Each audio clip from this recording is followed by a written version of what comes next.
NCERT highlight का अपना chapter है बायोमोलिक्यूल, जिसको जैव अणु बोलते हैं हिंदी में, ठीक है। इसमें मैं आपको इनऑर्गेनिक ऑर्गेनिक जो एनसीईआरटी है पोर्शन, उनकी वो पूरी मतलब आपको कवर कराऊंगा, ठीक है। विद इम्पोर्टेंट लाइन, कौन कौन सी लाइन इम्पोर्टेंट है, विद पी वाई क्यू, मतलब कौन कौन सी लाइन से पी वाई क्यू आने की संभावना या आ चुके हैं या आ सकते हैं, तो सारी चीज़ें मैं बताऊंगा। तो अपन जैव अणु से शुरुआत करते हैं। जैव अणु में सबसे पहले कार्बोहाइड्रेट जो कि मुख्यतः किसमें पाई जाती है, पौधे में, ठीक है। और ये प्राकृतिक कार्बनिक यौगिकों का बृहत समूह है जो कार्बोहाइड्रेट के उदाहरण है इच्छु शर्करा, ग्लूकोज, स्टार्च, मंड, ठीक है। ग्लूकोज का सूत्र है C6H12O6। एसिटिक अम्ल का सूत्र है CH3COOH। और रेमिनोज का C6H12O5। स्वाद में मीठे होते हैं, उन्हें शर्करा कहते हैं। घरेलू उपयोग में आने वाली सामान्य शर्करा को सुक्रोज कहते हैं। दुग्ध में पाई जाने वाली दुग्ध शर्करा यानी लैक्टोज, ठीक है। और कार्बोहाइड्रेट को सैकराइड और ग्रीक सैकेरोन का तात्पर्य शर्करा से, सैकेरोन फॉर शर्करा, ठीक है। कार्बोहाइड्रेट का वर्गीकरण ही, कार्बोहाइड्रेट को 3 भागों में डिवाइडेशन किया गया, मोनोसैकराइड, ओलिगोसैकराइड, पॉलीसैकराइड। मोनो यानी कि वे कार्बोहाइड्रेट जिसको पॉलीहाइड्रोक्सी एल्डिहाइड कीटोन और अधिक सरल कार्बनिक यौगिकों में जलावटित नहीं किया जा सकता है। लगभग 20 मोनोसैकराइड प्रकृति में ज्ञात हैं। इनके कुछ सामान्य उदाहरण हैं ग्लूकोज, फ्रक्टोज, राइबोज, यानी कि जल अपघटन इनका नहीं होता, सीधी बात है। ओलिगोसैकराइड 10 से अधिक तक इकाई प्राप्त है। वे कार्बोहाइड्रेट जिनके जल अपघटन है वो जल अपघटन से मोनोसैकराइड के 2 से 10 तक इकाई प्राप्त हैं, जिन्हें ओलिगोसैकराइड कहते हैं। जल अपघटन से प्राप्त मोनोसैकराइड की संख्या के आधार पर इन्हें डाई, ट्राई, टेट्रा सैकराइड में वर्गीकृत किया गया है। इनके उदाहरण हैं सुक्रोज का एक अणु जल अपघटन द्वारा ग्लूकोज और फ्रक्टोज, इम्पोर्टेंट है, सुक्रोज का एक अणु जल अपघटन द्वारा ग्लूकोज फ्रक्टोज में कन्वर्ट हो जाता है, जबकि माल्टोज से प्राप्त दोनों इकाइयाँ केवल ग्लूकोज की होती हैं। देखो, सुक्रोज में ग्लूकोज फ्रक्टोज और माल्टोज में एक ग्लूकोज से बनता है। पॉलीसैकराइड, नाम से पता चला, पॉली यानी एक से अधिक सैकराइड से मिलकर पॉलीसैकराइड का निर्माण होता है। ये जल अपघटन पर अत्यधिक संख्या में मोनोसैकराइड इकाइयाँ प्राप्त होती हैं। Example starch, cellulose, glycogen bond, ठीक है। स्टार्च, सेलुलोज, ग्लाइकोजन बॉन्ड याद रखना है। पॉलीसैकराइड स्वाद में मीठे नहीं होते हैं, अशर्करा कहलाते हैं। कार्बोहाइड्रेट को फेलिंग, विलियन, टोलेन अभिकर्मक को अपचयित कर अपचायी शर्करा कहते हैं। मतलब फेलिंग, विलियन और टोलेन अभिकर्मक में अपचयित हो जाते हैं तो उन्हें अपचायी शर्करा, और अपचायी नहीं होते तो अनपचायी, तो ठीक है। सभी मोनोसैकराइड चाहे वे एल्डोज हो या कीटोज, यानी एल्डोल हो या फिर कीटोन हो, एक तरीके से तो अपचायी शर्करा है, एल्डोज और कीटोज। मोनोसैकराइड को पुनर्वर्गीकृत करते हैं। यदि मोनोसैकराइड में एल्डिहाइड समूह है तो एल्डोज, और कीटोन समूह है तो कीटोज, तो नॉर्मल चीज़ है। 3 कार्बन समूह तो ट्रायोज, 4 है तो टेट्रोज, 5 है तो पेंटोज, 6 है तो हेक्सोज, 7 है तो हेप्टोज।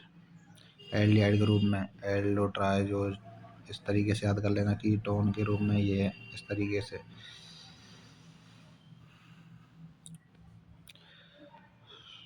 ग्लूकोज को बनाने की विधियाँ अलग अलग हैं, ठीक है। फिर सुक्रोज से क्या बनता है, ग्लूकोज और फ्रक्टोज, जो कि इनका फार्मूला सेम ही है। और सुक्रोज का C12H12O11 है, ग्लूकोज और फ्रक्टोज का सेम यानी C6H12O6। ग्लूकोज 2 प्रकार से बना है, ठीक है। एक तो सुक्रोज द्वारा और एक स्टार्च से, यानी स्टार्च C6H10O5 प्लस NH2O से 393 केल्विन 2 से 3 एट मतलब वायुमंडलीय दाब, इससे बनेगा ग्लूकोज। ग्लूकोज एक एल्डोहेक्सोज है तथा इसे डेक्सट्रोज भी कहा जाता है। पृथ्वी पर बहुतायत में पाया जाता है। आणविक सूत्र बताइए। C6H12O6 है। HI के साथ गर्म करने पर NHN, जैसे ये ना HI के संग गर्म कर रहे हैं, HI के संग गर्म करने हैं NHN। तो ये क्या है? ग्लूकोज। ग्लूकोज से मतलब कौन कौन सी संरचना बन सकता है? नहीं, ग्लूकोज से बनेंगे तो NHN बन सकता है। और ये ग्लूकोज ये रहा। तो इससे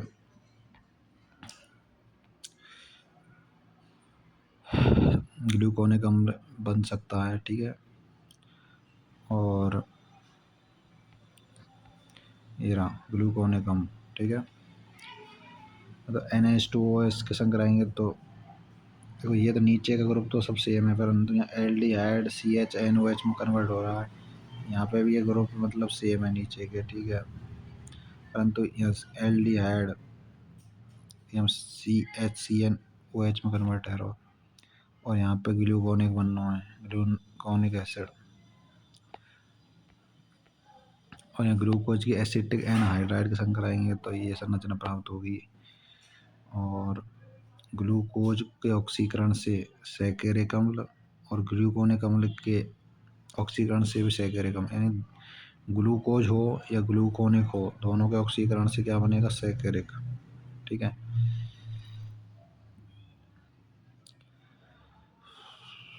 ये फिशर संरचना है, ठीक है। ग्रेसेल्डिहाइड में एक असममित कार्बन परमाणु होता है, ठीक है। ई ग्रेसेल्डिहाइड D रूप है और ये L रूप है। मतलब दो पार्ट होते हैं ग्रेसेल्डिहाइड, D और L।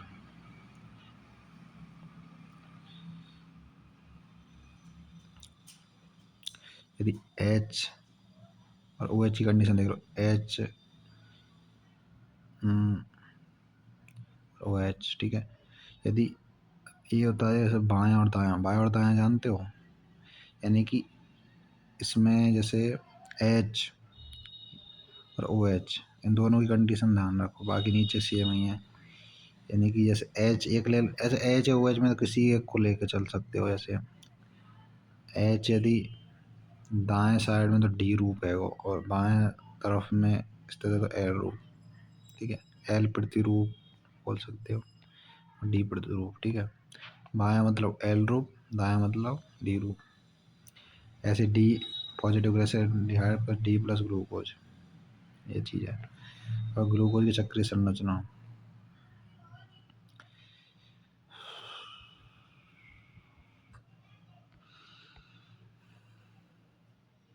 ये अल्फा D ग्लूकोज है, बीटा D ग्लूकोज है। और देखो ग्लूकोज के जो समावयव इनको अल्फा और बीटा एनोमर कहलाते हैं, ठीक है। और ये पायरेन की स्ट्रक्चर, ये स्ट्रक्चर भी याद रखो। ये अल्फा D ग्लूकोपाइरेनोज है, ये बीटा D ग्लूकोपाइरेनोज है।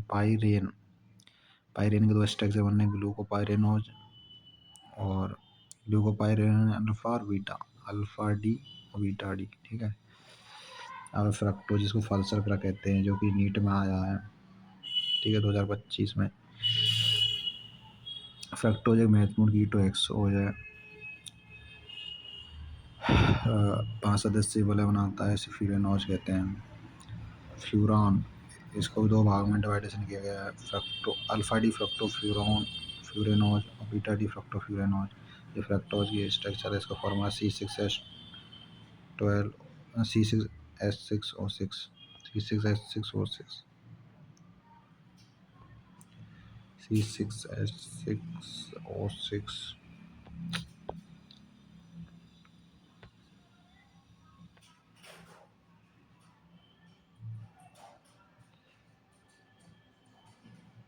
C6H12O6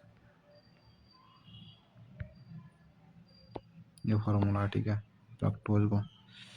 और ये अल्फा डी फ्रक्टोफ्यूरेनोज है, ये बीटा डी फ्रक्टोफ्यूरेनोज। अब है डाइसैकेराइड, यानी डाई मतलब दो के लिए, मतलब अब सैकेराइड प्लस सैकेराइड मिलेगा तो यानी एक सैकेराइड दूसरे सैकेराइड से मिलेगा तो क्या बनेगा? डाई।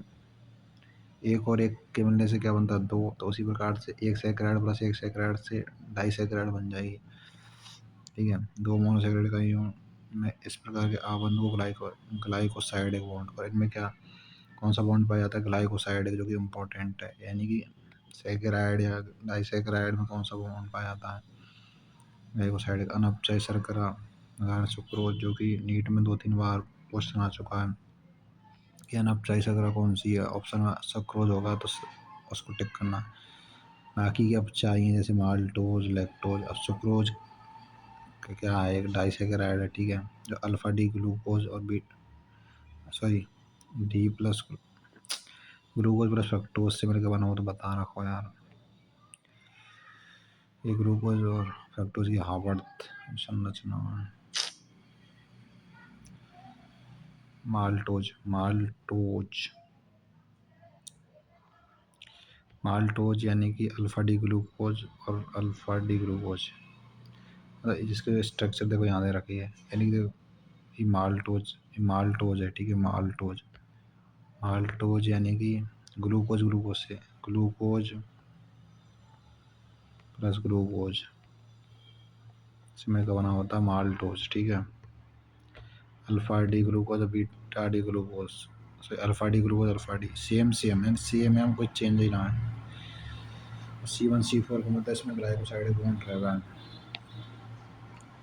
अब लैक्टोज में एक तो ग्लूकोज रही है, गैलेक्टोज, यानी ग्लूकोज और गैलेक्टोज, या beta D beta D use करेंगे और उसमें करेंगे अल्फा डी। देखो माल्टोज में तो alpha D glucose plus alpha D glucose, और इसमें बीटा डी ग्लूकोज, लैक्टोज में बीटा डी ग्लूकोज और बीटा डी गैलेक्टोज। अगला पॉलीसैकेराइड यानी कि स्टार्च पौधों में संग्रहित पॉलीसैकेराइड है, जो मनुष्य के लिए आहार मतलब मुख्य स्रोत है आहार का। और दो भाग में डिवाइडेशन है, एमिलोज, एमिलोपेक्टिन। एमिलोज जल में घुलनशील है, इंपॉर्टेंट है, जो कि स्टार्च का 15 से 20% भाग निर्मित करता है। एमिलोज जो कि 200 से लेकर 1000 अल्फा डी ग्लूकोज इकाई और C1 मतलब ऐसा आगे श्रृंखला होती है इसमें, और ग्लूकोज की इकाइयों से मिलकर बना होता है। C1C4 ग्लाइकोसाइड बॉन्ड से मिलकर बना रहे। और एमिलोपेक्टिन जो कि जल में एबल है। एमिलोज जल में घुलनशील और एमिलोपेक्टिन जल में एबल है, ये याद रखने हैं। मेन वो इनमें मतलब अंतर, एमिलोज जल में घुलनशील, एमिलोपेक्टिन जल में घुलनशील। और 15% भाग बनावे और एमिलोज, और ये कितना बनावे 85, मतलब वो 15 से 20, ये 85, 80 से 85, मतलब 15, मतलब अपने हिसाब से कर सकते हो यार, 15 से 20 कर सकते हो या 80 से 85, इसको ऐसे, ठीक है।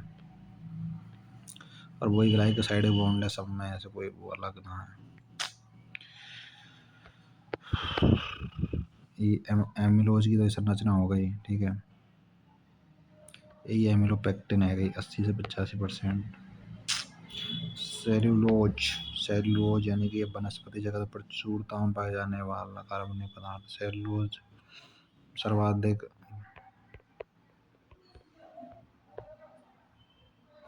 पाया जाता है पौधों में, ठीक है। और ये सेल्यूलोज की स्ट्रक्चर। अगला ग्लाइकोजन किसमें पाया जाता है, प्राणियों में सर्वाधिक। कार्बोहाइड्रेट ग्लाइकोजन के रूप में संग्रहित रहता है ये, और प्राणी स्टार्च भी कहा जाता है इसको। इसकी संरचना एमिलोपेक्टिन के समान होते हैं, प्राणी स्टार्च भी कहा जाता है, ठीक है। एमिलोपेक्टिन से अधिक शाखित होता है। एंजाइम ग्लाइकोजन को ग्लूकोज में तोड़ देते हैं। ग्लाइकोजन यीस्ट तथा कवक में मिलता है। ग्लाइकोजन किसमें मिलता है, यीस्ट और कवक में। और क्या बोलते हैं इसको, इम्पोर्टेंट है, प्राणी स्टार्च,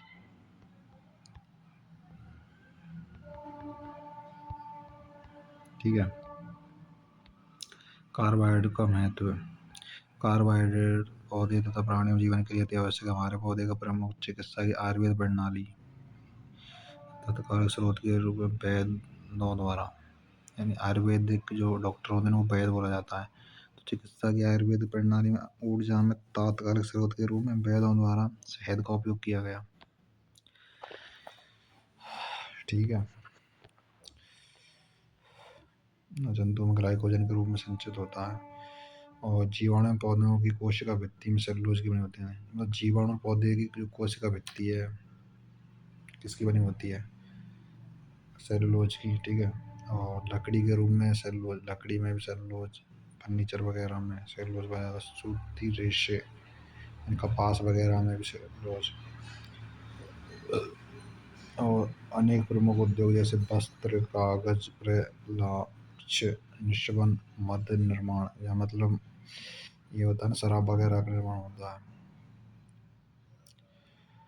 उसमें भी मतलब इसका उपयोग किया जाता है। न्यूक्लिक अम्ल में दो एल्डो पेंटोज, डी राइबोज और टू डी राइबोज, यानी कि आरएनए और डीएनए, यानी राइबोलोज शर्करा होती है, एक होती है टू डी ऑक्सी राइबोलोज, ठीक है। Two deoxyribose, D ribose, ठीक है। डी राइबोज पाई जाती है आरएनए में, और टू डी ऑक्सी राइबोज पाई जाती है डीएनए में। ये चीज़ है। प्रोटीन, प्रोटीन जिसको ग्रीक शब्द है प्रोटीओज, और ये मतलब इसके स्रोत हैं दूध, पनीर, दालें, मूंगफली, मछली, मांस, ठीक है। और एमिनो, अगला एमिनो अम्ल, ठीक है। एमिनो अम्ल NH2 कार्बोक्सिलिक प्रकार समूह प्रस्तुत होता है। इसको अल्फा, बीटा, गामा, डेल्टा में वर्गीकृत किया गया है। ग्रीक भाषा में ग्लूकोज का अर्थ है मीठा। टायरोसिन सर्वप्रथम पनीर से प्राप्त किया गया। ग्रीक भाषा में टायरोज का अर्थ है पनीर। टायरोज का अर्थ क्या है? पनीर। टायरोज का अर्थ क्या है? पनीर। एमिनो अम्ल का वर्गीकरण दो भागों में डिवाइड किया गया। आवश्यक, आवश्यक अमीनो अम्ल और एक अनावश्यक। आवश्यक जो कि मतलब ये कि हम मतलब डेली जो भोजन में ले, मतलब ऐसे भोजन करते टाइम या भोजन में जो लेते हैं अपन, जो डेली भोजन में यूज करते हैं, वो आवश्यक है। और अनावश्यक जिनका मतलब इतना उपयोग नहीं होता और वो शरीर में संश्लेषित है। सीधी बात ये है, अपने आप ही शरीर बना, बॉडी अपने आप बनाती है अनावश्यक को। आवश्यक यानी कि अपन डेली रिक्वायर्ड, अपनी जो बॉडी की जो डेली रिक्वायर्ड है, तो उस हिसाब से उसको आवश्यक बोलेंगे। अनावश्यक में यानी एमिनो अम्ल शरीर में संश्लेषित होते हैं वो अनावश्यक। एमिनो अम्ल जो शरीर में संश्लेषित नहीं हो सकते, जिनको भोजन में लेना पड़ता, आवश्यक है। भोजन में आवश्यक, मैं क्या बोल रहा हूँ, तो डेली भोजन में लेना आवश्यक यानी रिक्वायर्डेशन, रिक्वायर्ड है एक तरीके से, जिनको आवश्यक अमीनो। अनावश्यक यानी कि ऐसा अमीनो जो शरीर में संश्लेषित, अपने आप शरीर में, मैंने ये बोला था, उनको क्या बोलेंगे? अनावश्यक। आवश्यक जो कि भोजन में लिए जाते हैं।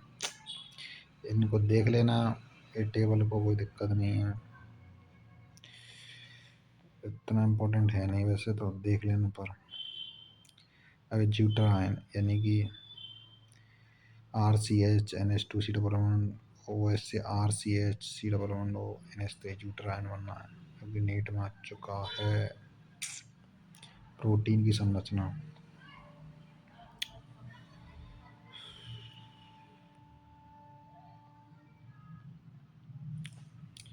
एक पॉलीपेप्टाइड जिसमें 100 से अधिक अमीनो अम्ल अवशेष होते हैं तथा आणविक द्रव्यमान 10,000 म्यू से अधिक होता है, प्रोटीन कहलाता है। आणविक आकृति का था प्रोटीन को दो भागों में, रेशेदार प्रोटीन, रेशेदार यानी कि जब पॉलीपेप्टाइड श्रृंखला समांतर हो, यानी समांतर रिंग पॉलीपेप्टाइड श्रृंखला, इस तरीके ये साइन है समांतर का, ठीक है। तो हाइड्रोजन एवं डाई सल्फाइड, यानी हाइड्रोजन और डाई सल्फाइड, डाई सल्फाइड द्वारा संयुक्त रहती है। रेशा में रेशे जैसी संरचना आती है। इस प्रकार के प्रोटीन जल में अवेलेबल होते हैं, ठीक है। अब ये रेशेदार प्रोटीन जो कि कहाँ है? जल में अवेलेबल है, इम्पोर्टेंट है, जल में अवेलेबल है, जल में अवेलेबल है, रेशेदार, और एक गोली का आकार, यानी ऐसा शेप होता है उसको गोली का आकार, ठीक है। और जल में घुलनशील है, जल में मिले हैं, ठीक है, गोल आकृति के हैं, ठीक है। एग्जाम्पल इसके इंसुलिन, एल्यूमिन, और रेशेदार के क्रेटिन जैसे बाल, ऊन, रेशम। अगर बाल है तो आप थोड़ा खुद के हिसाब से सोचो कि बाल घुल जाएगा कि पानी में? नहीं घुलेगा ना। ऊन घुल जाएगा पानी में? नहीं घुलेगी। रेशम घुल जाता है पानी में? नहीं घुलता बस। और इसके अलावा मायोसिन मांसपेशियों में उपस्थित आदि, क्योंकि ये रेशेदार प्रोटीन है ना, यानी कि मांसपेशियों में उपस्थित है। जो रेशेदार प्रोटीन मांसपेशी में उपस्थित है मायोसिन ग्रुप में। अब गोलिकाकार प्रोटीन, गोलिकाकार जैसे इंसुलिन, एल्ब्यूमिन, ये जल में विलय हो जाएंगे, नॉर्मल है। प्रोटीन की संरचना एवं आकृति का अध्ययन 4 विभिन्न स्तरों पर किया था: प्राथमिक, द्वितीय, तृतीय, चतुर्थ। प्राथमिक यानी कि एक तरीके से सीधी चेन होगी, एक तरीके से अमीनो अम्ल का एक विशिष्ट क्रम होगा, और ठीक है, अमीनो अम्ल का यह विशिष्ट क्रम प्रोटीन की प्राथमिक संरचना बनाता है। यानी कि सीधी चेन होगी तो वो प्रोटीन की प्राथमिक संरचना है। और प्रोटीन द्वितीय संरचना 2 भागों में डिवाइडेशन, अल्फा चेन और बीटा चेन, ठीक है। इसको अल्फा हेलिक्स और बीटा प्लेटेड बोलते हैं, ठीक है।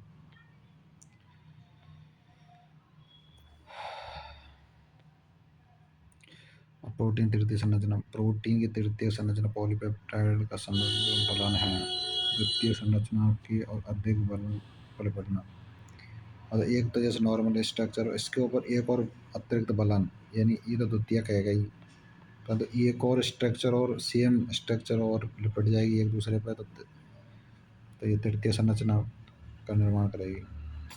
तो द्वितीय संरचना और इसमें एक और संरचना लिपट जाएगी तो द्वितीयक। यानी प्रोटीन की तृतीय संरचना पॉलीपेप्टाइड श्रृंखला के बलन और तो द्वितीय संरचना के और अधिक बलन, द्वितीय संरचना के और अधिक बलन को लिपटने को दर्शाती है। प्रमुख बल जो प्रोटीन का 2D और 3D की संरचना को स्थायित्व प्रदान करते हैं, जैसे hydrogen bond, disulphide bond, bond प्रभाव, इस तरह का सामान, मतलब ये बंद पाए जाए, इंपॉर्टेंट याद रखना, हाइड्रोजन हाइड्रोजन डाइसल्फाइड बॉन्ड, प्रभाव बॉन्ड, विद्युत आकर्षण बल। प्रोटीन की अब चतुर्थ संरचना, यानी कुछ प्रोटीन 2 या 2 से अधिक पॉलीपेप्टाइड श्रृंखलाओं के बने होते हैं, उनको चतुर्थ संरचना। एग्जाम्पल है जिसमें रंगीन गेंद, रंगीन गोंद, गोंद है ये, गेंद नहीं है, रंगीन गोंद, रंगीन गेंद एक अमीनो को निरूपण करती है। देखो ये प्राथमिक संरचना में बोल रहा ना, सीधी स्ट्रक्चर, सीधी बिल्कुल सीधी, और इसमें बलन है, ठीक है। ये द्वितीय संरचना। तृतीयक में देखो, ये तो बलन द्वितीयक हो गई है तो नॉर्मल है, एक और एक्स्ट्रा बलन हो जाएगा तो ये क्या बन जाएगी, तृतीयक। अब जैसे द्वितीयक मान के चलो ये है, ठीक है, एक और बलन हो गया तो ये तृतीयक हो गई, पर एक और भी बलन हो गया तो चतुर्थक। मतलब मैक्स टू मैक्स बलन होंगे तो चतुर्थ, उससे कम होंगे तृतीय, उससे कम द्वितीय। प्राथमिक में सीधी रहेगी, द्वितीयक में एक बलन, तृतीयक में एक ये हो गया और एक ये हो गया, ठीक है। चतुर्थक में एक ये, 2, 3 और एक और माना लो 4, और भी बना सकते 5, 6, कितने बना सकते हो, चतुर्थक आ जाएगी, ठीक है, मल्टीपल। ये और प्राथमिक द्वितीय तृतीय संरचनाओं का स्वरूप है, ये प्राथमिक द्वितीय तृतीय चतुर्थ नॉर्मल चीज़ है। एंजाइम,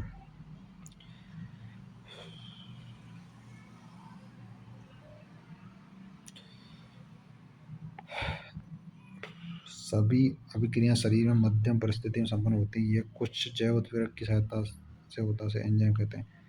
एक जैव उत्प्रेरक का काम करता है एंजाइम, मेन चीज़ ये है। लगभग सभी एंजाइम गोलिकाकार प्रोटीन होते हैं। एंजाइम किसी विशेष अभिक्रिया अथवा विशेष क्रियाधार के विशिष्ट होते हैं। मतलब ऐसा नहीं है कि हर क्रिया के लिए एक ही एंजाइम होगा, सब क्रिया के लिए अलग अलग एंजाइम होता है। यानी कि जैसे एक अभिक्रिया हो रही है तो उसके लिए अलग एंजाइम, ठीक है, और दूसरी अभिक्रिया हो तो उसके लिए भी अलग एंजाइम यूज होगा। यानी कि एंजाइम किसी विशेष अभिक्रिया अथवा विशेष क्रियाधार के लिए विशिष्ट होता है, यानी कि सबके लिए अपना अपना स्पेसिफिक एंजाइम रहेगा। उदाहरण, एंजाइम का नाम माल्टेज है और माल्टोज के ग्लूकोज में जैव गठन को उत्प्रेरित करता है। माल्टोज से क्या बनेगा, माल्टोज से माल्टेज की उपस्थिति में ग्लूकोज बनेगा, यानी C12H बाइसो C6H12O6 ग्लूकोज। ग्लूकोज का ये सूत्र, फ्रक्टोज का भी ये सूत्र है, सेम है।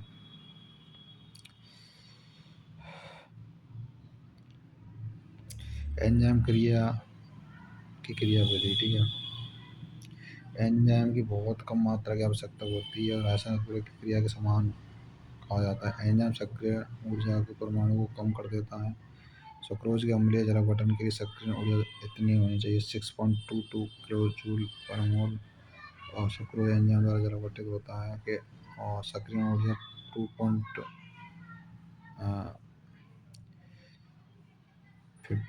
किलो जूल मोल इन वर्ष 1 होती है। विटामिन विटामिन में देखो ये चीज़ ध्यान रखनी है, जैसे ए, डी, ई और के, ये हैं अपने वसा में विलय हैं, ठीक है। ये कौन से विलय हैं? वसा विलय। और बी और सी ये वसा में एबल है। वसा में कैसे हैं? एबल है। ये वसा में विलय है, ये वसा में एबल है।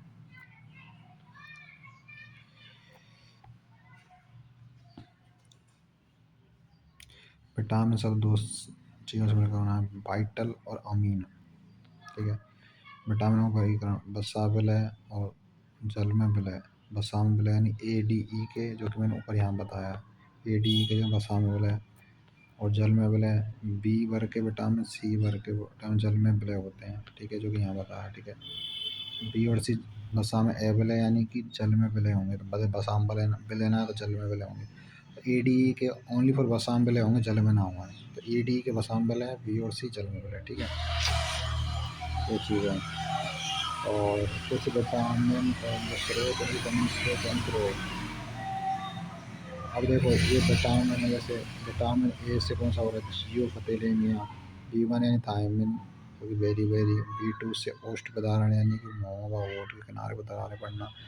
बी6 यानी फेरिडोक्सिन से मरोड़ पड़ना। बी12 से प्राणी रक्ताल्पता। विटामिन सी से स्कर्वी। डी से रिकेटस यानी कि ऑस्टियोमलेसिया हो जाता है, अस्थि मृदुता, विषम जोड़ों में दर्द, ठीक है। विटामिन ई से आरबीसी का बुरेपन में वृद्धि, मांसपेशियों कमजोरी।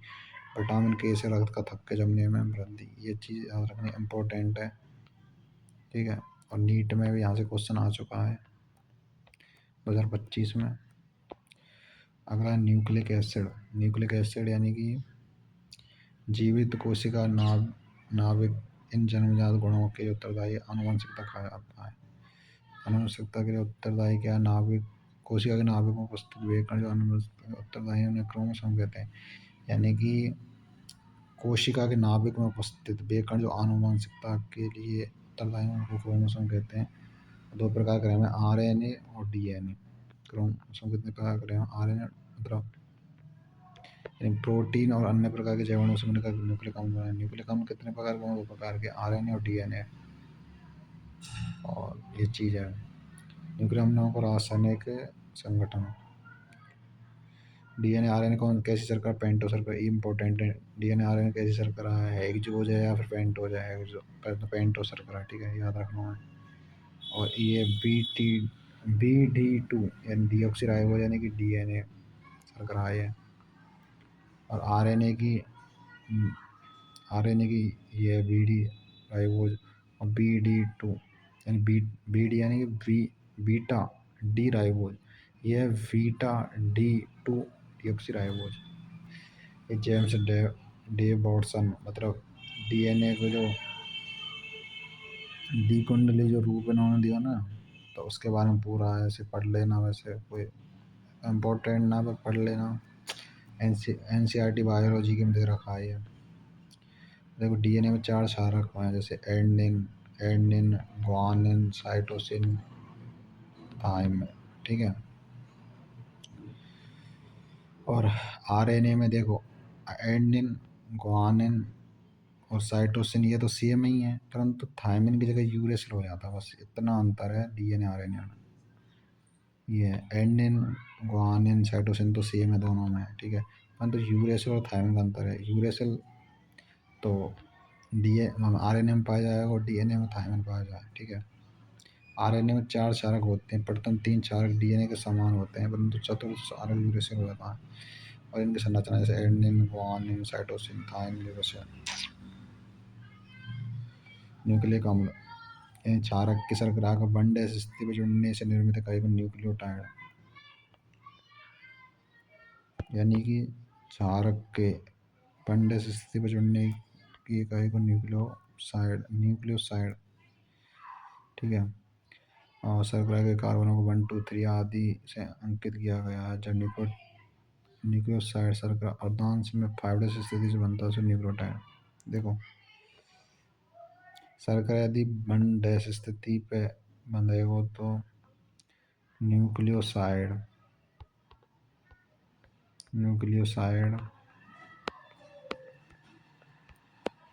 और 5' स्थिति पर न्यूक्लियोटाइड। ठीक है, 5' स्थिति पर न्यूक्लियोटाइड, 1' स्थिति पर न्यूक्लियोसाइड।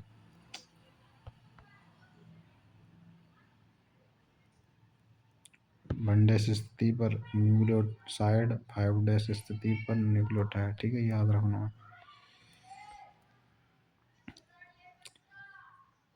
और देखो, न्यूक्लियोटाइड किस किस से मिलकर बना होता है? फॉस्फेट, शर्करा, क्षारक।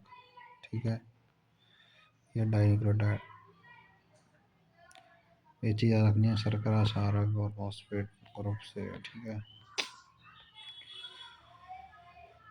और ठीक, जेम्स वॉटसन द्वारा फ्रांसिस क्रिक ने डीएनए की द्विखंडित संरचना दी है। और न्यूक्लियर अम्ल की 2 श्रृंखला आपस में कुंडलित रूप में रहती है। क्षारक युग्मों के मध्य हाइड्रोजन आवंत पाया जाता है। क्षारकों के विशिष्ट युग्मों के मध्य हाइड्रोजन आवंत बनते हैं। एडेनिन थायमिन के साथ हाइड्रोजन आवंत बनता है, जबकि साइटोसिन वाइन के साथ हाइड्रोजन आवंत बनता है।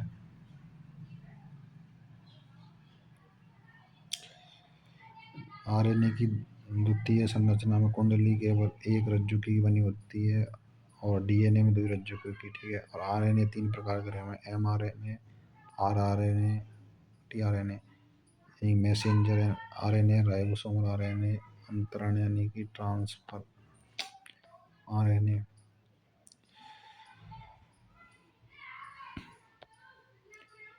और ये जैविक कार्य है, इनको पढ़ लेना। और ये हरगोविंद खुराना, जिनको आनुवंशिक कोड ज्ञात किया था इन्होंने। डीएनए की द्विकुंडली स्ट्रक्चर है। ठीक है, इस तरीके से ये डीएनए फिंगर प्रिंटिंग है। तो इसमें जैसे होता है ना कि अपराधी की पहचान करने में डीएनए फिंगर प्रिंटिंग की जाती है। व्यक्ति की पैतृकता की निर्धारित करने में, दुर्घटना होने पर मृतक के शरीर की पहचान करने के, बच्चे अथवा जनक के डीएनए की तुलना करने में, जैविक विकास के पुनर्लेखन के लिए डीएनए फिंगर प्रिंटिंग। अगला हार्मोन। हार्मोन विषाणु जो कोशिका के मध्य संदेश वाहक, मेन चीज़ क्या है? संदेश वाहक है। संदेश वाहक काम करता है। शरीर में अंतःस्रावी में बनता है, सीधे रक्त धारा में प्रवाहित कर दिए जाते हैं, जो कार्यस्थल तक पहुँचा दिए जाते हैं। रासायनिक प्रकृति के अनुसार कुछ स्टेरॉइड होते हैं, जो उदाहरण के लिए एस्ट्रोजन, एंड्रोजन, इंसुलिन, एंड्रोफिन जैसे कुछ हार्मोन पॉलीपेप्टाइड होते हैं। एमिनो अम्ल के व्युत्पन्न एफिनेफ्रिन, नॉन एफिनेफ्रिन। ठीक है, एफिनेफ्रिन और नॉन एफिनेफ्रिन वायुदीपक की ओर प्रतिक्रिया में मध्यस्थता करते हैं। वृद्धि हार्मोन वृद्धि, इन वृद्धि हार्मोन वृद्धि का काम करेंगे, प्रकाशमय भूमिका निभाएंगे। थायरॉइड ग्रंथि का हार्मोन थायरॉक्सिन हार्मोन, स्रावण में एमिनो अम्ल टायरोसिन का आयोडीन युक्त व्युत्पन्न होते हैं।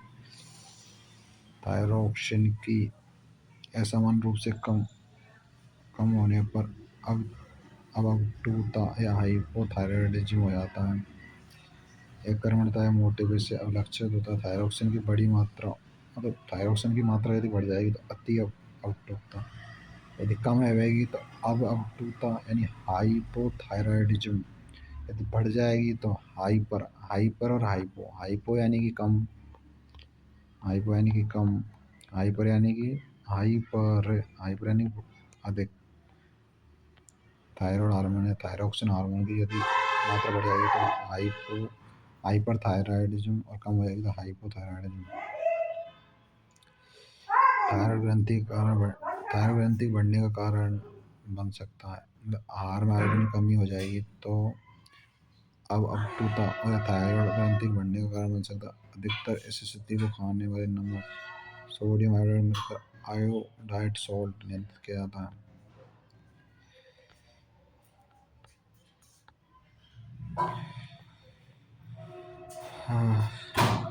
प्रोजेस्टेरोन हार्मोन एड्रिनल कोर्टेक्स और गोनेड ग्रंथि पुरुष में वृषण, स्त्रियों में डिम्ब ग्रंथि। एड्रिनल कोर्टेक्स से निकलने वाले हार्मोन शारीरिक क्रियाकलाप में महत्वपूर्ण भूमिका निभाते हैं। उदाहरण ग्लूकोकोर्टिकोइड कार्बोहाइड्रेट को अपचय को नियंत्रित करते हैं, जलन उत्पन्न करने वाली क्रिया को घटाते हैं, तनाव प्रतिक्रिया में सम्मिलित हैं। मिनरल कोर्टिको गुर्दे से उत्सर्जित होने वाले जल और लवण के स्तर को नियंत्रित करते हैं। एड्रिनल कोर्टेक्स ठीक से कार्य ना करे तो इसके परिणाम स्वरूप एडिसन डिजीज हो जाती है। एडिसन डिजीज हो जाती है। और जिसके लक्षण हाइपोग्लाइसेमिया, दुर्बलता, तनाव की संवेदनशीलता की संभावना बढ़ना। ग्लूकोकोर्टिकोइड मिनरल से इलाज ना हो तो रोग घातक हो सकता है।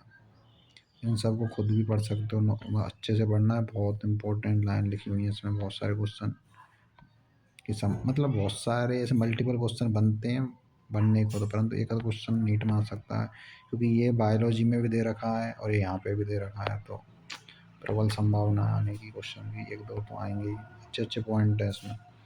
हार्मोन गुण यौन लक्षण के उत्तरदायी। टेस्टोस्टेरोन पुरुष के लक्षण जैसे आवाज में भारीपन, चेहरे पर सामान्य शारीरिक बनावट के उत्तरदायी है।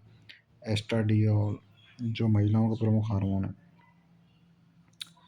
जो रजोधर्म के नियंत्रण भागीदार निभाता है। और प्रोजेस्टेरॉन निषेचित अंडे गर्भाशय को निषेचित अंडे को मतलब गर्भाशय उपयुक्त बनाता, मतलब गर्भाशय में स्थापना करवावे, यानी कि निषेचित अंडा गर्भाशय यानी यूटेरस में स्थापना करवाएगा। बस ये है, बाकी ये समरी है इसकी तो कोई ज़रूरत नहीं है पढ़ने की। वैसे समराइज रूप है पूरा चैप्टर का, समराइज रूप। आगे all the best, all the best. ठीक है, अच्छे से पढ़ाई करो। जो भी चैनल पर फर्स्ट टाइम विजिट कर रहे हैं वो चैनल को सब्सक्राइब कर लो, टेलीग्राम चैनल को ज्वाइन कर लो। ये सारी PDF NCERT हाईलाइट आपको टेलीग्राम चैनल पर मिल जाएगी। ठीक है, और टेलीग्राम चैनल की जो लिंक है डिस्क्रिप्शन में मिल जाएगी। ठीक है, all the best future doctor.